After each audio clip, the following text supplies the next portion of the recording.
Currently, USCIRF has not recommended Sahel countries for designation as countries of particular concern, or CPC, or placement on the State Department's special watch list. But we are closely monitoring conditions in the region. USCIRF currently recommends the State Department to designate several non-state actors active in the Sahel region as entities of particular concern, or CPCs.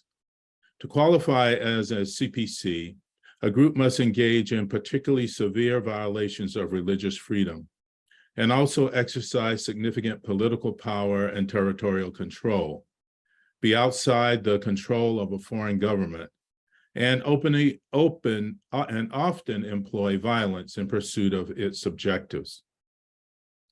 USCIRF listed Sudan as a CPC from 2000 to 2019, when the Bashir regime was committing egregious religious freedom violations against Christians and Muslims. The State Department designated Sudan a CPC from 1999 to 2018. CPC is a designation for countries that have committed particularly severe violations of religious freedom each year and reached the three-element threshold of those violations being systemic, ongoing, and egregious. Religious freedom conditions in Sudan improved significantly after the transitional government took power. The new government ended the former regime's worst forms of religious repression and demonstrated a commitment to dramatically improving religious freedom conditions. In 2019, USCIRF recommended Sudan be placed on the special watch list instead of as a CPC. And in 2020, USCIRF removed it from our CPC and special watch list recommendations altogether. But in April 2023, the rivalry between the head of the army and the head of the paramilitary Rapid Support Forces, or RSF, erupted into a high-intensity conflict, which continues today and presents grave threats to religious freedom in the country. In Mali, a coup in March of 2012 removed the country's democratically elected leader, suspended the constitution, and created a military-led government. In 2023, a different military-controlled government is fighting violent insurgent groups that terrorize religious communities in most of the country.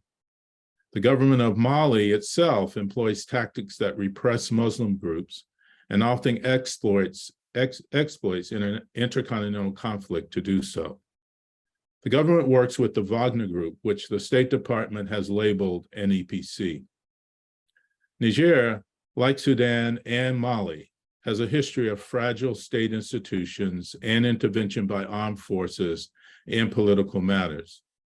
Niger's case is the most recent example of a newly transitioning military government responding to insurgent activities, and while doing so, repressing or permitting the repression of freedom of religion or belief. In August 2023, Niger's government requested assistance from the Wagner Group when it appeared that the Economic Community of West African States, or ECOWAS, would stage a military intervention into Niger. Presumably, Wagner Group representatives will serve similar roles in advising military and police units and securing natural resource extraction facilities as they do in Mali, the Central African Republic, or CAR, Sudan, and to a lesser extent, Eritrea.